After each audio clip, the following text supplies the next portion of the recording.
What do you mean by comprehensive sexuality education? Comprehensive sexuality education is a concept that is used all over the world, but it means different things for different people in different parts of the world. For us, however, it's basically about education that is provided to the youth in order to empower them and provide them with readiness for living meaningful lives. Many people, young people, go into life really uninformed about values and attitudes and even issues related to their own human body, how they relate to their body and how other people relate to them.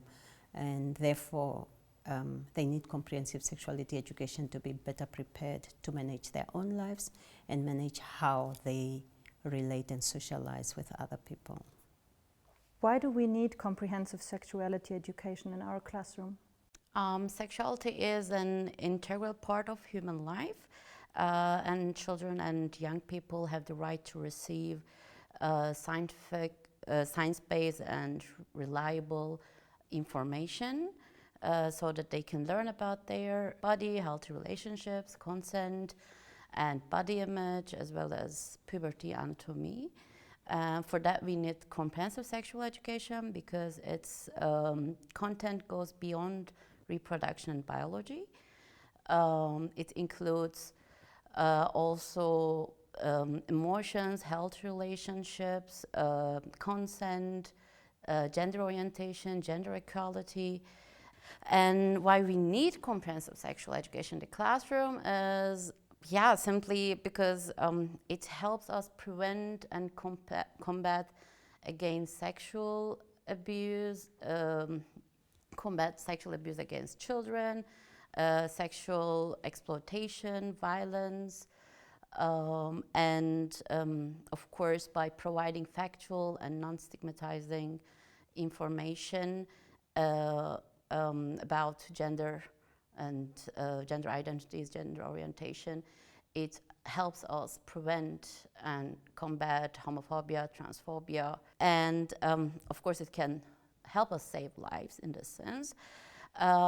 Also, it is important in the sense of creating a safer place for all the school community, because the more students get to know about other identities, diversity, they get to know how to relate or how to connect with other students. What should we teach in CSE? It's a difficult question because in different parts of the world there are different priorities in relation to CSE, or comprehensive sexuality education.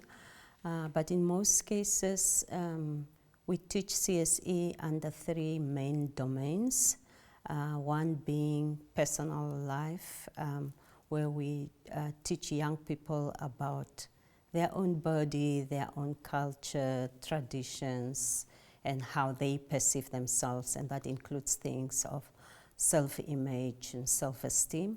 And then there's the domain of values, which kind of relate to the first one, that covers about what are the values of my society and my community, what makes me a good person, and how do I relate to other people.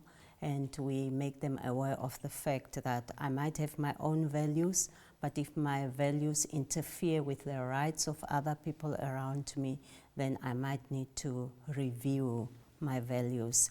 And then the last domain, in most cases, would have to do with citizenry, being a good citizen, and that is important specifically for a group of on gender and sexuality, because one of the important things in the world is inclusivity, and that has to do with human rights, human dignity, and how we respect other people, whether they share the same values as us or not. So it's wide, but in communities where you have many issues related to child abuse or gender-based violence, your priority most likely will be on those issues. and where you have inequalities based on poverty and sexual identity, etc., you might want to put emphasis on those. But basically, it's mainly those three domains, and it depends from setting to setting the order in which they will be taught in CSE. What should we keep in mind when preparing CSE materials? Comprehensive means intersectional, as we said before. It is about connecting race, ethnicities, class, sexual orientation, and so on. And it's on us to work on bridging the gaps in our curricula. So all our students see themselves and their experiences as represented during this during sexual education, and therefore it is essential to keep that in mind while preparing our materials. It should go beyond white-centered, cisgender and heteronormative perspective. That is very crucial. And of course, we must make sure to include different body size, body image, abilities, ethnicities, and gender presentations in our materials. They should be age appropriate when we are teaching. The first grade is totally different than 5th, 6th grade. And they should be easy to understand. The language, should be easy. Because we should also consider the students that are maybe coming from different background, like immigrant students or students with special needs. So they should be really easy to understand, and maybe when it is possible, less language-based. And of course, as we said, not only the material should be easy to understand for special education needs kids, but also they should be represented, their body should be represented. So it's not just abled bodies. Another important point is also our materials should be based on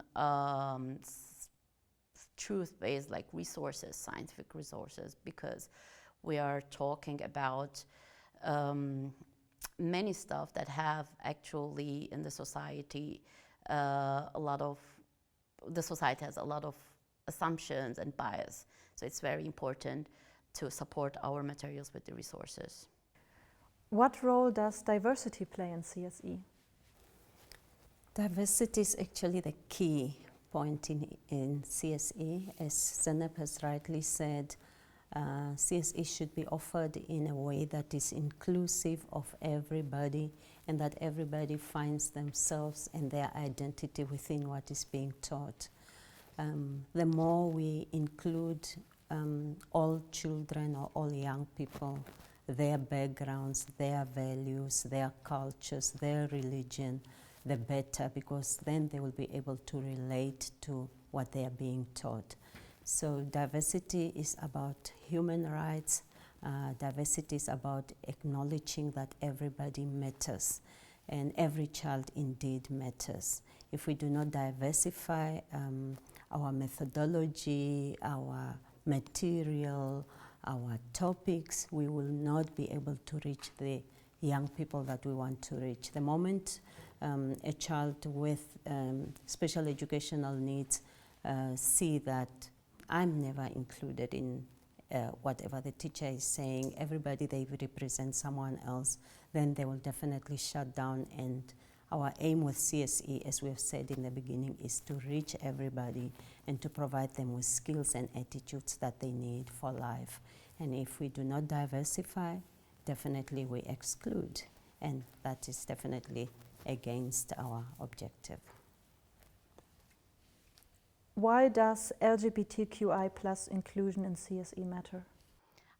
Sexuality education that focuses on mostly or just straight and heteronormative or hetero young people, straight young people, automatically exclude LGBTQI plus students in the room.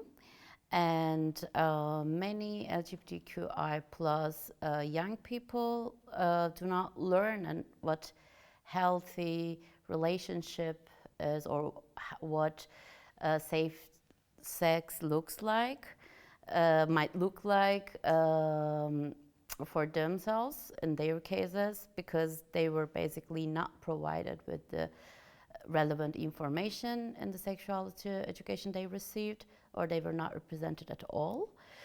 And at the same time, because of LGBTQI plus exclusion, straight cisgender students in the classroom, they also are deprived from the basic information they need to have when they are building relationship with queer people. And already the heteronormative society is giving society a lot of false assumptions, biases about queer people. So also it is very important, not only for queer people in the classroom, but also for the straight cis gender students, so they can get rid of those assumptions, these biases. They know how to interact with their peers. They know how to advocate for them also. That's why it is impossible to talk about inclusivity, diversity without making sure that we are talking also about queer people. And I would like to add to that point the fact that if the whole class, because inclusivity is really about the whole group, and if a certain group is excluded, for example the LGBTQ plus group, the rest of the members in the class do not learn to respect their views and their values, and that they are as important as everybody else. They tend to perpetuate the whole positioning of minority and looking down and criticizing and bullying, because they have not been taught in a safe space how to respect everybody and how to advocate for the rights of the other group. So again, we just want to emphasize that it is about the whole group inclusivity. Yeah, definitely. And also we should know that there might be students in our classroom that are still not sure about their orientation. So it also gives them space to explore and gives them the information they need. How can we as educators create a safe space for everyone? Educators are key in creating a safe space. And one of the main reasons for the acknowledgement that educators are key is if the educator does not establish from the beginning the fact that everybody is important, everybody matters, and everybody's dignity should be protected, the whole comprehensive sexuality education fails. And educators have a responsibility towards everybody else, and as a facilitator of comprehensive sexuality education, they should make sure that they rule out issues like breaching of confidentiality. They need to go into contracts with the learners in a form of a discussion. For example, to tell the learners in the class that whatever we disclose in this space of ours remains here and is not to be shared with other people outside. We are not going to laugh and bully other people because they are different from ourselves and so on. All these emotional issues are part of a safe space, and it is the responsibility really of the educator. We mostly come across educators who have never received comprehensive sexuality education themselves and who also do not agree with certain elements of comprehensive sexuality, and they fail to create that space because they don't know.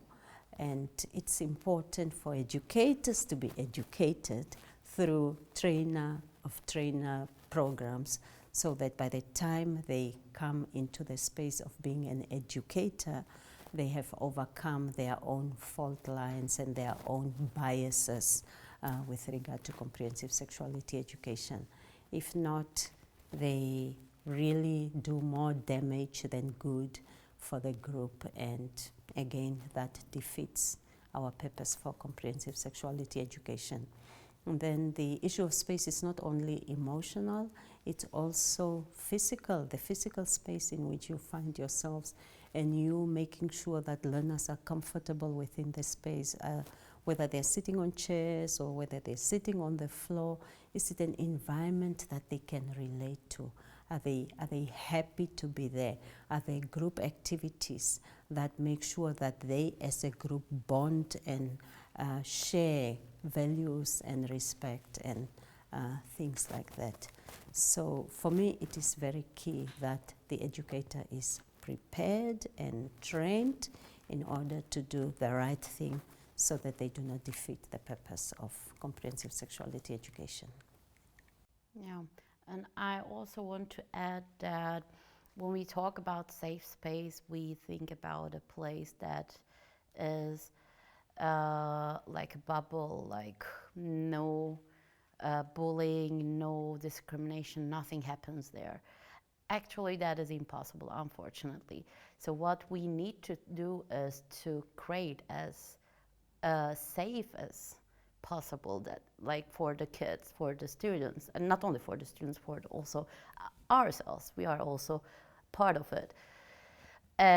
So we shouldn't just put that pressure on ourselves as educators that we have to create a place that no kid will be ever bullied or discriminated. We should be observing all the time. We should know how to act in this kind of situations, so the students also know that, okay, that might happen to me, but I know where to go. I know that it is not going to be just me and my feelings. So that is also a part of our job. So, and the other thing is, of course, giving space is a safe space, or safer space, let's say. We should also let students, okay, that is too much for you, this is very intense for you, you can just have a break. That's also possible. Just go out and have some time and come back. So, because that topic, sex and gender education, it is not like something we as educators or students are used to. It's not like math class or other classes. So they are about us, about our bodies, about our feelings. That's why it is very important to give the space to the student when that's too much, when that's too intense. That's also part of creating a safer place for the students and for us. And also, as we said earlier, we have to kind of work out how do we create a safer space for all forms of diversity. For example, a safe space for a child with a physical disability is not the same as for a child with a mental disability or cognitive disability. So as an educator, we have to keep all these elements in mind. And it gets easier when learners can relate to us and they feel free to tell us that I don't feel comfortable, or that comment that you have made or that you allowed someone to make and you didn't defend me made me feel unsafe. So part of it is us enabling the environment so that learners are free to tell us, because as educators we might assume that if we give children mats to sit on and we tell them about this, everybody feels safe. It might not necessarily be the same, because we have to keep this diversity in mind all the time. How can we use language to open communication? In the classroom, when it comes to the topic of sex and gender education, or like this topic, as educators, we always encounter with the students that are avoiding to use some words, for example, or avoiding to express themselves, being part of the class, so not communicating about it. And when we think about the reasons, it's mostly, again, about the taboos and the assumptions, bias, fear, the shame, prejudice, all these kind of emotions. So we as educators should be confident and should represent with our language that it is okay, it is so normal to talk about our bodies, about our relationships, about our emotions. When we sound very confident, very straightforward, and when we give the impression with the language that we use to the students that, okay, there is no judge here, and I can express myself, I can ask questions easily, then automatically it is for the students also, okay, that is normal to use. So normalizing is maybe like the language that we use is very important when the students, because the students convey everything, get the message. When I use the words like, not like directly with confidence, and then it is also like, okay, I shouldn't use it maybe in public. So this is very important. And of course, to use the accurate words, correct words, like not the words that are used because it is actually shame, it is actually not okay to say, for example, let's say penis, vagina, vulva, but to put some other cute words for that. You know, in every language, I think it exists, that kind of replacements. And we should make sure that, okay, these words are the normal one. We don't use another words for our arm. We just say arm. So this is also a body part. So I think it takes time in the beginning, especially with kids like teenagers or like 11, 12 years old. But then, like after 1 hour in the class, you just see that, oh, okay, they're also using it now, because they just like realize that it's totally okay. Of course, the other important thing is, again, about queer people. Many educators assume that, okay, all my students in the classroom are hetero. I don't have any queer students. That's impossible. So we should always use the language that, like, we should always pay attention to our language, especially in sex and gender education, to make sure that it is inclusive. So we should always assume that there are queer people in the class, and so I should use my word. I shouldn't always gender, or I shouldn't always assume that it is boy or it is girl. This is also very important, especially for the students who are not out to themselves or to other class members. So they should feel also be represented in the language that teacher use. Of course, we should remember that no two kids are same, neither their needs. So we should also include the needs of every student coming from different culture, different background. Sometimes we already talked about the easy language part, but also sometimes we should replace the words, like when it is not in English, like the class is in German, let's say, but the resource or the word is in English. And we can't just like think that, okay, the kid will understand that. So maybe we need to sometimes replace it with the correct definition in the mother tongue of the student, if it's possible. What are the challenges we might face during CSE? We have kind of touched on some of the challenges already. One challenge is mainly about CSE facilitators themselves who are not well equipped with the necessary language and tools to deliver CSE. And as we've alluded to in the beginning, it is a wide field. We've talked a lot about sex and gender issues because that is part of the most challenging part in comprehensive sexuality education. It is more complicated than career choices and citizenry, for example, when to apologize when I've offended someone. Those are easy. The challenge really has to do with the issues related to the actual sexuality in the body, even the physical part of the body, issues such as menstruation, masturbation, just puberty, human development issues. Some educators find it very, very difficult. And this issue has actually become a school issue and become important for it to be offered in schools because as parents, we also are very uncomfortable teaching learners about these issues of the body, issues of sexuality, and how people relate to one another, how they experience joy in relationships, etc. So one of the main challenges is, do we have the tools to deal with these issues? And as schools and as education spaces, do we offer comprehensive sexuality education in a way that will bring us closer to society, closer to the trust of the community?